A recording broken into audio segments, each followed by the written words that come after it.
Assalamualaikum warahmatullahi wabarakatuh. Bismillah, alhamdulillah. Wassalatu wassalamu ala rasulillah wa ala alihi wa sahbihi wa mawalah amma ba'd. Di kelas Hukum Ekonomi Syariah, Fakultas Syariah dan Ekonomi Islam YIN Syekh Nurjati Cirebon, pada semester 5 ini saya diberi amanah untuk mengajar qawaid fiqhiyah. Untuk mata kuliah ini saya telah membuat lebih dari 12 video kalau tidak salah terkait dengan pengertian sejarah dan penjelasan-penjelasan tentang kaidah-kaidah fikih, terutama dalam kaitannya dengan fikih muamalah atau ekonomi syariah. Tentu saja saya merujuk kepada kitab-kitab lama, terutama Al-Qawaid Ashbah wa Nadhairnya Imam Suyuti, lalu kemudian Qawaidul Ahkamnya Izzuddin bin Abdus Salam. Tetapi dalam hal ini yang lebih banyak memberi penjelasan adalah kitab-kitab kontemporer, terutama untuk bahasa Indonesia. Saya kira penting sekali buku Kaidah Ekonominya Muhammad Mufid, lalu kemudian Qawaid Fiqhiyah terkait dengan fikih muamalahnya Ali Ahmad An-Nadawi. Ini juga penting sekali mungkin untuk dimiliki oleh teman-teman. Dan juga ada kitab juga tentang Mausu'ah Qawaid Fiqhiyah yang khusus terkait dengan kaidah fikih ya. Dalam pembelajaran ini ada sekitar 150 mahasiswa yang dibagi menjadi 4 kelas, dan setiap kelas lalu saya minta untuk membuat artikel serta mempresentasikan masing-masing 2 kaidah. Jadi berarti ada sekitar 300 kaidah. Nah, pembagian kaidah itu saya ambil dari bukunya atau kitabnya Ali An-Nadawi, Qawaid Al-Fiqhiyah, yang di sini ada sekitar 450-an lebih kaidah fikih. Satu sama lain mungkin saling tumbang tindih dalam arti kontennya sama tapi lafadznya berbeda. Tetapi itu menarik juga untuk menjadi tugas. Nah, dari jumlah kaidah yang 455 ini saya bagikan ke mahasiswa masing-masing untuk mengambil 2 kaidah dan dijelaskan, lalu kemudian tentu saja ditulis dalam sebuah artikel. Namun di antara mahasiswa ada yang merasa kesulitan untuk membaca kaidah tersebut dan menemukan artinya serta penjelasannya dalam konteks fikih muamalah. Nah, karena itu saya akan menjelaskan ada sekitar lebih dari 15 gitu ya. Nanti kita lihat ya. 1, 2, 3, 4, 5, 6, 7, 8, 9, 10, 11, 12, 13, 14, 15, 16, 17, 18, 19. Ada 19 kaidah fikih dari kelas D yang merasa kesulitan untuk membaca dan mengerti artinya serta penjelasannya dalam kaitannya dengan fikih muamalah. Saya akan mulai dari nomor yang paling kecil, lalu nomor kaidah yang paling kecil, lalu kemudian kaidah-kaidah ini disusun sesuai dengan huruf abjad. Ada 455 ini huruf abjad, abata maksud saya, abata ja, abata jada itu. Jadi yang pertama adalah nomor 302. Dengarkan teman-teman yang menjadi tugas dari kaidah-kaidah fikih ini, harokatnya silahkan didengarkan dan artinya juga. Lalu kemudian penjelasannya saya akan sampaikan secara singkat karena ini banyak sekali dan waktu kita sangat terbatasnya. Yang pertama nomor 32, bacaannya adalah ma aujaba a'dhamal amroini bi khususihi la yujibu ahwanahuma bi umumihi. Jadi sesuatu aujaba a'dhamal amro ini sesuatu yang berkonsekuensi terhadap yang terbesar dari dua hal, yang tertinggi dari dua hal. Jadi ada sesuatu konsekuensinya itu pada dua hal, ada yang tertinggi, ada yang terendah gitu loh. Sesuatu yang memiliki konsekuensi pada yang tertinggi dari dua hal karena kekhususan sesuatu tersebut itu tidak berdampak, tidak memberi konsekuensi, tidak mewajibkan kepada yang terendah dari dua hal itu karena dengan keumuman sesuatu tersebut. Penjelasannya begini. Jadi kalau ada suatu tindakan itu mengandung dua hal yang jika satu persatu tindakan tersebut akan berdampak pada dua konsekuensi, yang tertinggi sama yang terendah. Nah, ini ketika konsekuensi tertingginya sudah ditetapkan, maka konsekuensi terendahnya nggak perlu lagi, gitu kira-kira. Misalnya kalau dalam konteks jinayah yang dijelaskan oleh ulama fikih itu begini, kita tahu dalam konteks fikih ya, berzina itu hukumannya had, misalnya jilid 100 kali kalau yang belum pernah menikah itu hukumannya jilid. Tetapi kalau berangkulan, siuman di publik, misalnya petting, itu nggak perlu dijilid, yaitu takzir. Misalnya takzir itu ya misalnya disuruh push up misalnya 10 kali, 100 kali misalnya. Nah, kalau satu-satu kan ciuman di jalan itu bisa ditakzir, bisa dihukum, tapi bukan had. Sementara kalau zina itu hukumannya adalah had, yaitu 100 kali dijilid. Nah, maka kalau ada seseorang itu melakukan dua hal, ciuman di publik dan berzina misalnya, maka dengan dihukum 100 jilid itu sudah cukup, tidak perlu ditambah hukuman ciuman di publik. Jadi sesuatu yang mengakibatkan konsekuensinya dua hal, ada yang tertinggi, ada yang terendah. Nah, kalau yang tertingginya sudah dilakukan, maka yang terendahnya nggak perlu dilakukan lagi. Dalam fikih muamalah bisa kita jelaskan misalnya kalau ada orang yang misalnya mencoret-coret mobil orang lain, memecahkan kaca misalnya mobil orang lain, itu kan denda, harus didenda. Nah, dendanya misalnya kalau kaca 10 juta untuk menggantikannya, misal. Tapi setelah berdebat, ternyata marah-marah. Lalu kemudian dibakarnya mobil itu. Nah, kalau membakar mobil berarti tentu lebih besar, yaitu 100 juta misalnya kalau mobil ya. Nah, kalau seorang sudah didenda 100 juta karena membakar mobil, maka coret-coret dan memecah kacanya sudah nggak perlu lagi, nggak perlu ditambah 1 juta tambah gitu, nggak perlu, karena yang tertingginya sudah dilakukan, maka yang terendahnya menjadi gugur. Itu kira-kira artinya ya. 333 ma tamayyaza binafsihi la yahtaju ila niyatin. Ma tamayyaza sesuatu yang menjadi unik, menjadi istimewa, menjadi jelas dengan sendirinya. Tamayyaza itu dia menjadi unik, binafsihi dengan dirinya, tidak ada padanannya, tidak sama dengan yang lain gitu loh. La yahtaju ila niyatin, tidak perlu niat. Jadi tindakan-tindakan yang itu khas, misalnya wudhu itu kan khas, cuci tangan, mulut, hidung, basuh muka, lalu kemudian tangan, lalu kemudian itu kan khas sekali, nggak ada tindakan lain yang mirip seperti itu dinamakan apa, nggak ada, itu khas wudhu.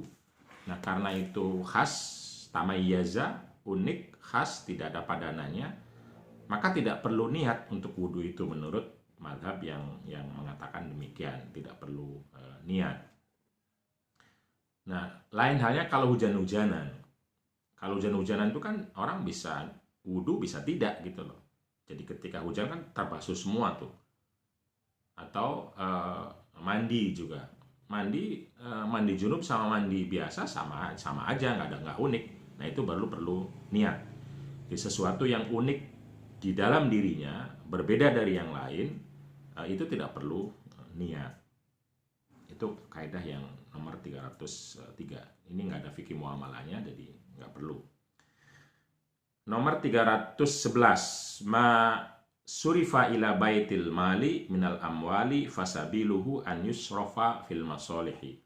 Ma surifa, apa yang ditasarufkan, apa yang diserahkan, apa yang diamanahkan kepada baitul mal, keuangan negara atau bendahara negara, minal amwali fasabiluhu an yusrofa fil masolihi, maka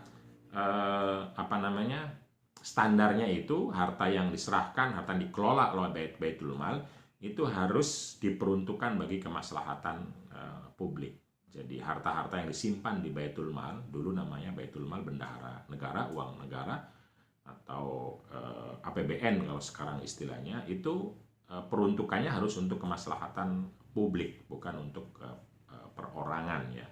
Jadi publik haruslah, kalau perorangannya dia berbuat apa untuk publik, bukan karena dia anak siapa, orangnya apa, tapi karena dia punya peran di publik dan kemaslahatan yang lain. Saya kira penjelasannya mudah ya, silahkan tentu saja kalau konteksnya keuangan syariah adalah maka zakat, infak bisa jadi, atau harta-harta yang dititipkan, diserahkan, diwakafkan melalui bank syariah yang itu diserahkan sebagai uang publik misalnya, maka peruntukannya penggunaannya itu untuk kemaslahatan publik. Nah, bank syariah kan menerima zakat, menerima infak, menerima sedekah, menerima pemberian, menerima hibah. Maka peruntukan harta-harta ini harus untuk kepentingan publik, bukan untuk kepentingan dirinya si bank tersebut. Publik ya misalnya jembatan, rumah sakit, ambulan apalagi, dan lain-lain. Silahkan dibicarakan di sana.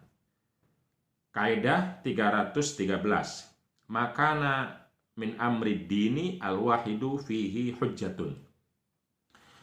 Makana min amri dini, sesuatu yang menyangkut urusan agama, penjelasan agama, keyakinan agama. Al-wahidu fihi hujjatun, satu orang cukup menjadi saksi, cukup menjadi argumen, cukup menjadi kekuatan. Jadi kita tahu kalau perdagangan itu dalam fikih saksinya perlu 2 orang untuk memperkuat, apalagi hutang piutang. Nah, tapi kalau untuk riwayat hadis misalnya, atau orang bercerita tentang gurunya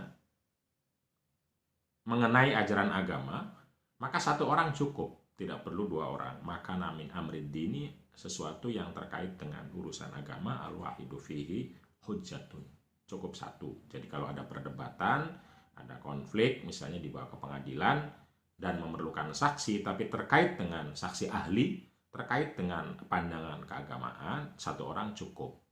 Jadi misalnya kalau dalam fikih muamalah ada terjadi konflik nih antara 2 orang dibawa ke pengadilan, tentu kalau tentang fakta datanya itu perlu saksi lebih.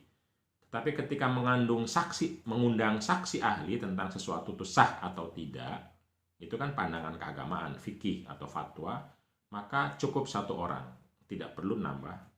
Mau nambah boleh, tapi 1 orang cukup, sudah dianggap. Tapi kalau saksi yang melihat fakta itu perlu 2 orang. 314. Malam yuhram li'ainihi, malam yuharram boleh juga li'ainihi, wa hurrima li'illatin aradat min fi'li fa'ilin ila ghairihi minal ilali, fa inna tahrimahu yazulu bizawalil illah. Sesuatu yang tidak diharamkan karena zatnya, karena substansinya, karena sesuatu tersebut. Wa hurrima li'illatin, tetapi diharamkan karena ada elat, karena ada problem, ada masalah, atau ada sebab yang datang karena seseorang melakukan kepada orang lain. Fa inna tahrimahu, maka keharaman sesuatu tersebut itu yazulu, hilang, bizawalil illati, dengan hilangnya sebab tersebut. Jadi kalau ada sebuah benda atau sebuah tindakan, sebuah perilaku, sesungguhnya tidak haram pada dasarnya, tapi dia haram karena ada orang lain melakukan atau karena sebab lain yang masuk dalam sesuatu tersebut. Maka ketika sesuatu itu hilang sebab itu, maka dia akan kembali menjadi halal. Jadi keharamannya hilang. Tentu saja ini banyak. Kalau dalam konteks minuman itu adalah khomer dulu. Khomer itu haram karena memabukkan, ada unsur yang memabukkannya. Begitu unsurnya hilang menjadi cuka, jadi halal. Jadi sesuatu yang atau kalau dalam konteks jual beli misalnya, bisa juga kita tahu jual beli pada saat azan itu haram. Bukan dijual belinya, bukan di dalam dirinya, tapi karena ada azan. Karena ada azan maka haram. Begitu azannya selesai, berhenti, tentu kembali kepada halal, yaitu pada saat azan Jumat itu. Itu beberapa ulama mengatakan haram jual beli transaksi pada saat azan Jumat berkumandang. Nah, ketika azan Jumatnya selesai atau sudah, tentu saja jadi halal. Ada yang mengatakan sampai selesai sholat Jumat. Oke. Tapi intinya adalah kalau ada transaksi, kalau ada perilaku, kalau ada tindakan, kalau ada benda, haramnya itu karena sebab yang lain. Maka ketika sebabnya hilang, ya tidak lagi menjadi haram. Itu kira-kira artinya. 315 al-mani'u at-tari'u hal huwa kal muqarini. Ini pakai pertanyaan karena beberapa ulama menjelaskan kaidahnya itu menggunakan pertanyaan untuk mengangkat masalah untuk kita berpikir kira-kira mana yang dipakai atau bisa nggak dikiaskan. Ini pertanyaan logika, bisa nggak dikiaskan. Jadi al-mani'u at-tari'u, suatu penghalang yang datang di kemudian, penghalang dari misalnya kalau konteksnya ibadah, ya penghalang sahnya sholat.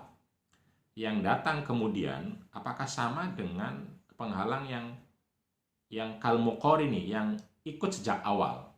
Jadi misalnya orang sholat sejak awal bajunya ada najisnya, itu kan nggak boleh, harus diganti atau dibuang, dibersihkan najisnya. Tapi kalau lagi sholat dia kedatangan najis, tai cicak misalnya nempel, atau burung terbang kemudian mengeluarkan kotorannya kena ke bajunya. Nah itu kan al-mani'u at-tari, najisnya itu datang pada saat dia sholat, kemudian bukan sebelum sholat. Membatalkan tidak? Sama nggak hukumnya antara memakai baju sebelum sholat yang ada najisnya sama memakai baju bersih, suci, begitu di rakaat kedua atau ketiga terkena najis? Itu sama nggak? Kenapa? Karena yang pertama itu kan dia sadar, dia bisa, dan dia sengaja. Nah sementara kalau yang kedua yang datangnya belakangan di kemudian, itu kan dia nggak sengaja, dia lagi sholat gitu. Nah itu sama nggak?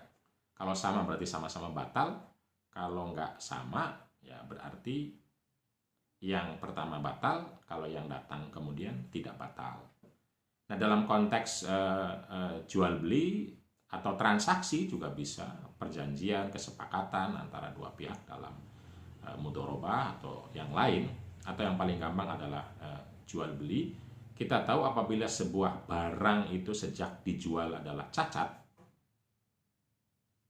ada kerusakan, maka orang ya tidak akan terjadi jual beli, menghalangi orang untuk jual beli. Kalaupun terjadi akan dikurangi harganya karena ada cacat tersebut sejak awal.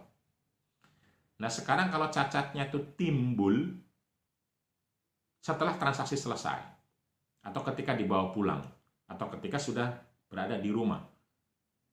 Itu apakah cacat yang seperti itu dihukumi sama dengan cacat sejak awal, cacat bawaan, sehingga dibatalkan lalu jual belinya atau dikurangi harganya atau bagaimana? Atau tergantung cacat bendanya, cacatnya seperti apa, bendanya apa. Nah itu dibahas dalam fikih.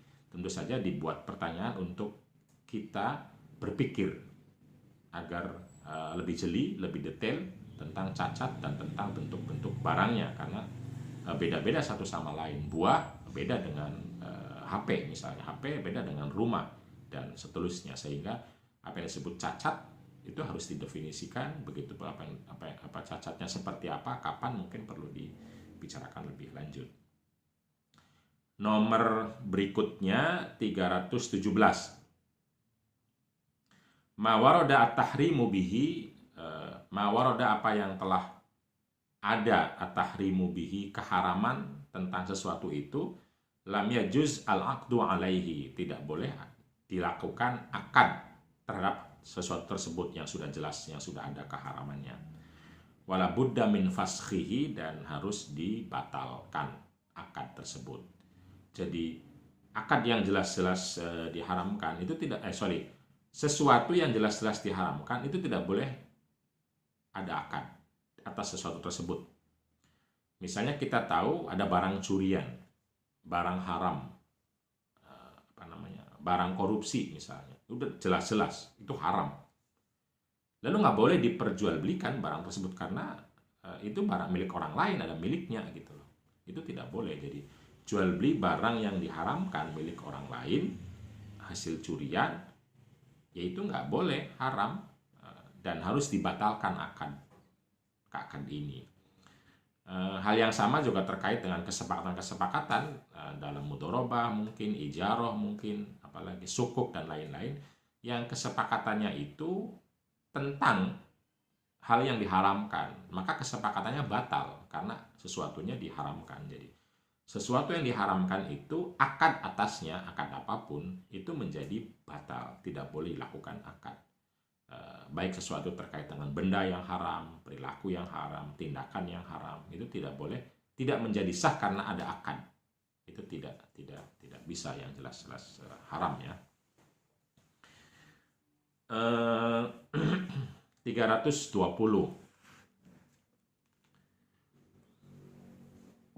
Ma yu'afu fil adati yukrahu fil ibadat. Apa yang dianggap jijik oleh adat kebiasaan, oleh masyarakat secara umum, yukrahu fil ibadati, dimakruhkan dalam ibadah. Walaupun mungkin bersih gitu loh, tapi dimakruhkan. Jadi misalnya sekarang itu kan banyak WC atau kamar mandi yang bersih, kering, tapi WC, kamar mandi. Nah itu ulama bilang walaupun bersih, makruh sholat di situ. Atau ya apalagi bejana-bejana yang dipakai untuk barang-barang najis setiap saat misalnya, lalu kemudian dibersihkan, dipakai untuk wudhu, itu makruh gitu loh. Atau baju-baju yang yang orang biasanya tidak mau, merasa tidak suka memakai baju itu. Jadi baju yang lama, baju yang jelek, baju yang rombeng misalnya, yang kebanyakan orang tidak mau memakainya. Itu kalau dipakai untuk ibadah juga makruh hukum ibadahnya. Memakainya, bukan ibadahnya, memakainya makruh. Itu 320. Tentu saja ini tidak ada dalam fikih muamalah, jadi nggak perlu dicontohkan. 323. Al-muta'adziru yasqutu i'tibaruhu wal mumkinu yastashibu fihi taklif. Orang yang merasa kesulitan memperoleh uzur, uzur, sakit misalnya, kesulitan untuk melakukan sesuatu, yasqutu i'tibaruhu, gugur kewajibannya. tidak diwajibkan lagi ketika dia mengalami kesulitan. Wal mumkinu yastashibu fihi taklifu, dan orang yang mampu mungkin melakukan yastashibu fihi taklifu, tentu saja dia terkena tanggung jawab, terkena taklif, tanggung jawab. Jadi kalau ada orang yang tidak mampu melakukan sesuatu, maka dia gugur